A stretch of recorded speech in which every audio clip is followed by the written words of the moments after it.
Phil and I treat rich, famous, beautiful people. Phil Stutz and Barry Michels are therapists with an unusual practice. And they're all incredibly insecure. Thank God. It keeps us in business. Their patients are some of the most creative and commercially successful artists in America. From everything I've read, it sounds like you look out into the audience in the Kodak Theater and the Academy Awards, and those are Phil and Barry's patients. Yeah, well, I mean, that's a slight exaggeration, but you can't have that many patients. I've had patients of mine who were chased by paparazzi to my office. Actors, writers, producers, agents. Hollywood heavyweights beating a path to the red carpet in this shabby apartment building. If this is your waiting room, it's not exactly the most private place. No, it's not. Where Stutz, a former prison psychiatrist at Rikers Island, has practiced for 30 years since he first came to L.A. One guy threatened to buy the whole building and have me evicted. He was so offended by it. Their approach is not so much therapy in the old-fashioned Dr. Freud sense. It's been a long odyssey with your mother, hasn't it? Oh, these last 500 years just seem to race by. Tony Soprano talking it out. No, Stutz and Michels fast forward to the present moment. They've developed a variety of psychological tools, illustrated by stick figure drawings, to help their patients unlock their creativity and conquer their inner demons. Traditional therapy stops with an analysis of the past. And I think to both of us, that kind of misses the potential of therapy. Let's also solve your problem. And that's what the tools do. Now, for the first time, they're sharing the tools with the general public in a new book that's almost certain to become a bestseller. And there's an app, Therapy, you can carry in the palm of your hand. Hello? Hey, man, it's Johnny. Hey, Johnny. Actor John Cusack has been working with Phil Stutz for years. Why are you in New Orleans anyway, by the way?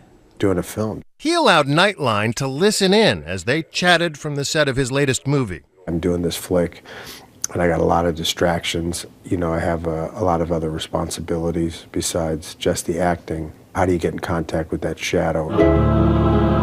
The shadow, an archetype first identified by Swiss psychiatrist Carl Jung, comes up a lot in their work. The shadow is the darkest part of yourself, the part you most want to hide from others. Confronting the shadow is a common theme in movies. Think Colonel Kurtz in Apocalypse Now. Or Luke Skywalker confronting his shadow in the Star Wars movie. For John Cusack, the shadow played a huge part in Being John Malkovich, in which he played a down-on-his-luck puppeteer who literally gets inside the head of a famous Hollywood star. That was a very, very shadowy character, for sure. I just sort of immersed myself in the shadow, and I just tried to feel all of his pain, all of his shame, all the things that he wanted to avoid. These guys tend not to prescribe antidepressants, in part because their artistic patients need their shadows. In a way, you don't want to mess with the particular neuroses that also lead to great movies. Yeah, everybody asks that at first. You know, if I use the tools, will I lose my chops? Will I lose my talent?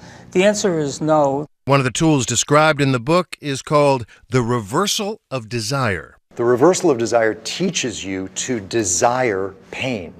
Now, I know that sounds really strange and masochistic, but we're not talking about desiring pain for its own sake. The reversal of desire is a mastery of pain. See the pain appear in front of you as a cloud.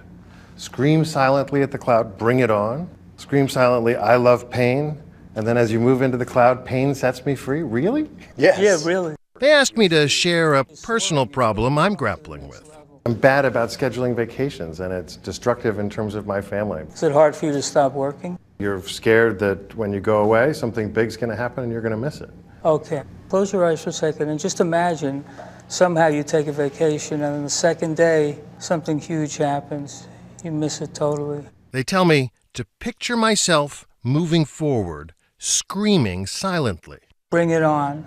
You're screaming that and you're moving towards that cloud of pain.